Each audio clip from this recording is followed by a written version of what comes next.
jeune Maximal de l'équipage d'Optimus Primal et nouvelle édition spéciale Netflix, bienvenue dans cette nouvelle revue de Transformers Netflix Cheetor. Bienvenue à tous sur la chaîne TF Toybox, chaîne qui passe en revue les figurines et qui vous informe des nouveautés sur Facebook, Instagram et Twitter.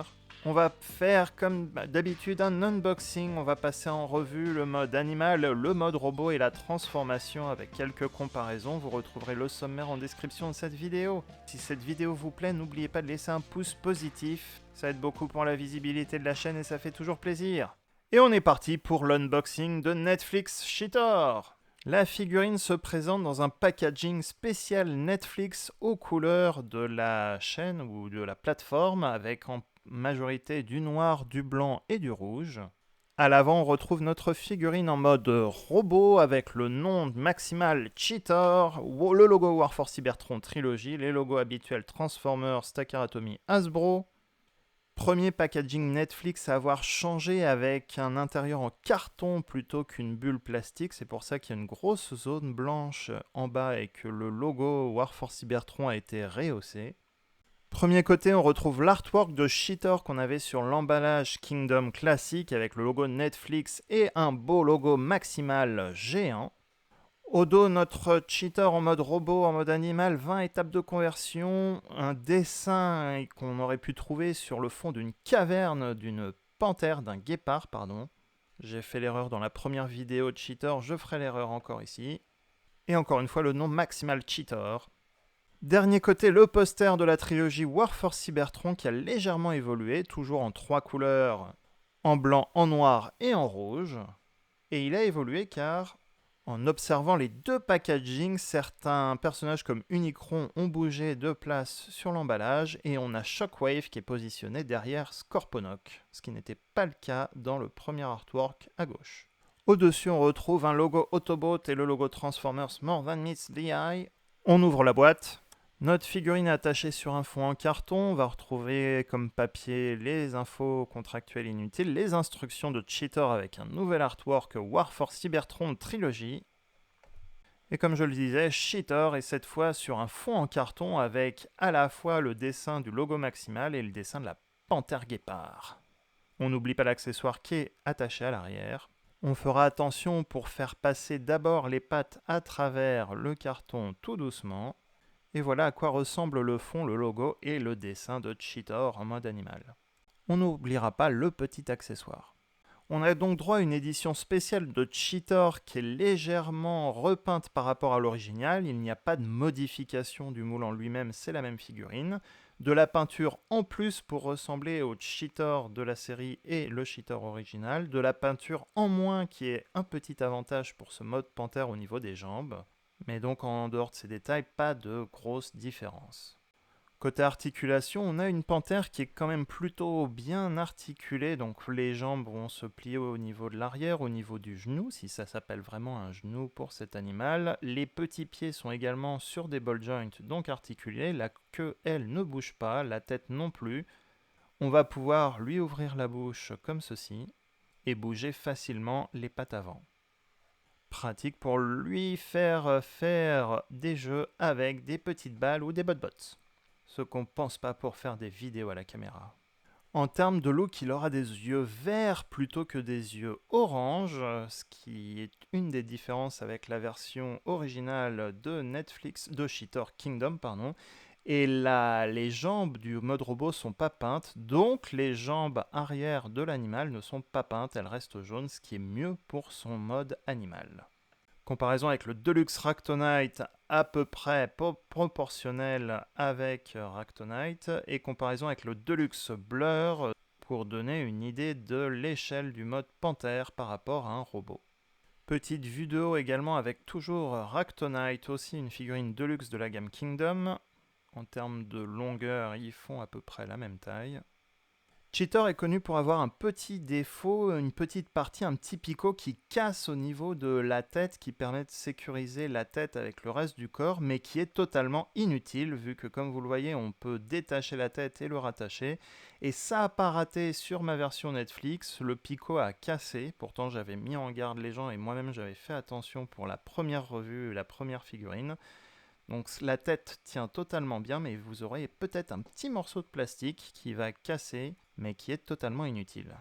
C'est parti pour la transformation, on enlève la queue d'abord, ça va devenir l'accessoire H de Cheetor, on redresse les pattes, on va basculer les pattes on va les plier vers l'avant, on va les rabattre vers les cuisses pour déployer les petits pieds du mode robot de Cheetor.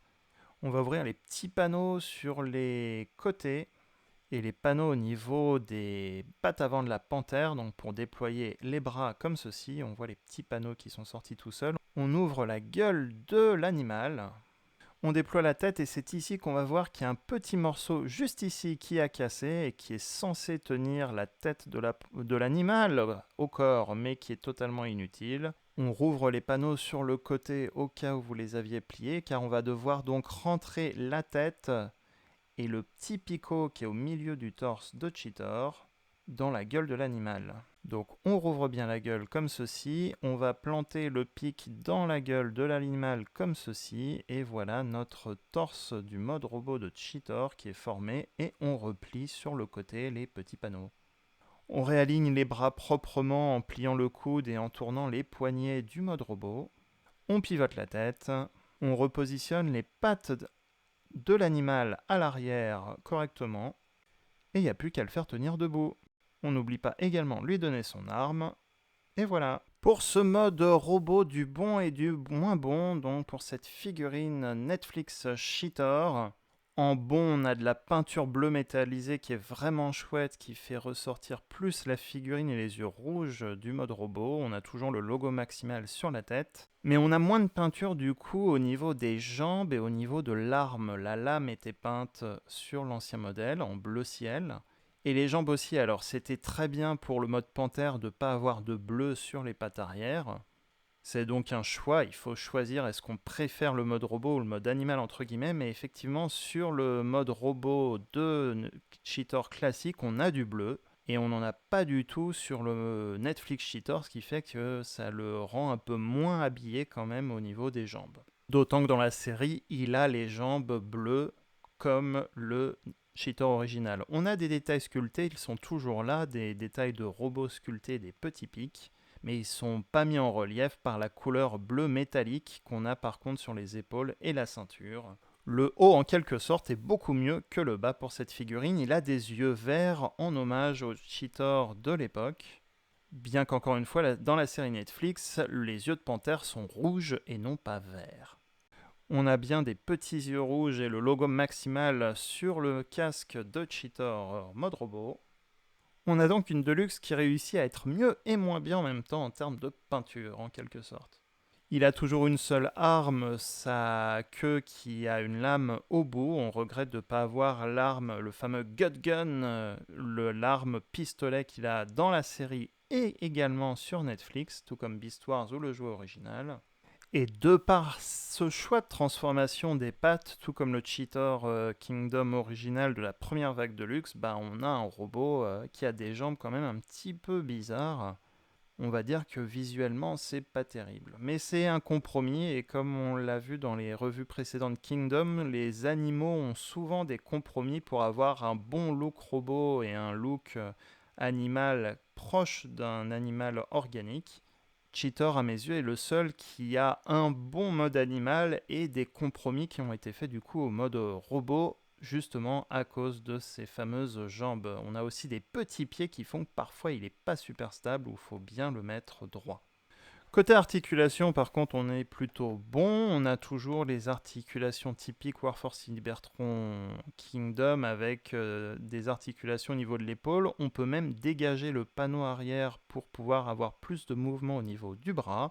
Articulation au niveau du coude, le bras peut tourner, pivoter sur lui-même. On a une articulation au poignet de par la transformation. On a une articulation à la taille et beaucoup de mouvements possibles avec les jambes. La jambe est bloquée légèrement à l'arrière par contre, et on peut quand même plier au niveau du genou et pivoter la jambe. Comme je le disais aussi, le petit pied peut pivoter, il y a même le mouvement à la cheville pour faire le grand écart. Ce sera donc facile de poser Netflix Cheetor, mais attention au petit pied quand même. Comparaison pour une fois avec Beast Wars Cheetor de 1996. Alors Cheetor avait eu droit à 3 versions à l'époque, une avec des yeux bleus, une avec des yeux rouges, une avec des yeux verts, c'est donc les yeux rouges que j'ai, et on voit typiquement les jambes sont correctement peintes sur cette version. Le bleu était déjà plus foncé que la version Kingdom classique. D'ailleurs, il apparaît avec ce bleu plutôt foncé, voire du violet dans le dessin animé. On a le fameux Gut Gun et Cheetor avait en plus des bras robots peints en doré. Donc il n'y a pas de doré du tout sur les nouveaux Kingdom, que ce soit le normal ou le Netflix. Comme je le disais, j'ai la version avec les yeux rouges. Il avait eu droit à 2 pistolets, les pistolets qu'on voit d'ailleurs dans le dessin animé Beast Wars. Un des 2 pistolets apparaît dans le dessin animé Kingdom. C'est dommage qu'on ne l'ait donc pas sur le jouet Kingdom ni le Kingdom Netflix. Mais l'arme ne sort pas de nulle part. L'arme de Kingdom Cheetor sort tout droit de la version Transmetal de Cheetor. En effet, quand on enlève la queue de Beast Wars Transmetal Cheetor de 97, on retrouve la même arme, la queue avec la lame au bout. J'enlève la figurine pour que ce soit plus visible. Mais donc cette arme sort en fait de la version Transmetal Cheetor, qu'on pouvait mettre à l'arrière comme ça, quand il avait son mode vol. Là, je vous le transforme rapido. La lame servait aussi d'aileron pour son 3e mode en mode transmétal. Cheetor est une figurine deluxe de taille normale, plus petite que le Decius Army Drone qu'on a également passé en revue sur la chaîne. Je vous remets le lien en haut à droite. Decius Army Drone est une des plus grandes figurines deluxe dans la gamme War for Cybertron, de toute manière. Comparaison donc avec Decius Army Drone et également Arcee de la gamme Earthrise et Kingdom. Pareil, je vous remets le lien de la revue d'Arcee en haut à droite de cette vidéo. Comparaison une nouvelle fois, mais en statique avec le Kingdom Cheetor classique. Donc encore une fois, uniquement des différences de couleur. Le Cheetor normal est un peu plus clair, il a un bleu pastel et des yeux orange. Alors que la version Netflix reprend un bleu métallisé, le bleu de la figurine de l'époque, mais moins de peinture au niveau des jambes. Comparaison également avec les 2 figurines Select qui sont sorties pendant le mois de juillet, en tout cas en France. Transmutate Deluxe Class qui est un fossilizer, on va revoir juste après, et également le Voyager Class Génération 2 Ramjet.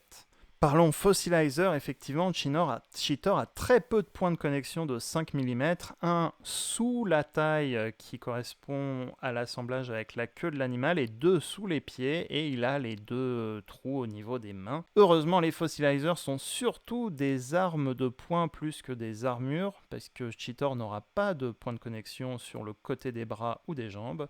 On va quand même pouvoir lui ajouter les pattes du fossilizer Paleotrex / Transmutate ici. Paleotrex et la version originale Transmutate ici est un repeint modifié. Pour la revue de Transmutate et toutes les configurations possibles, je vous remets le lien en haut à droite également d'une autre vidéo de la revue de Transmutate.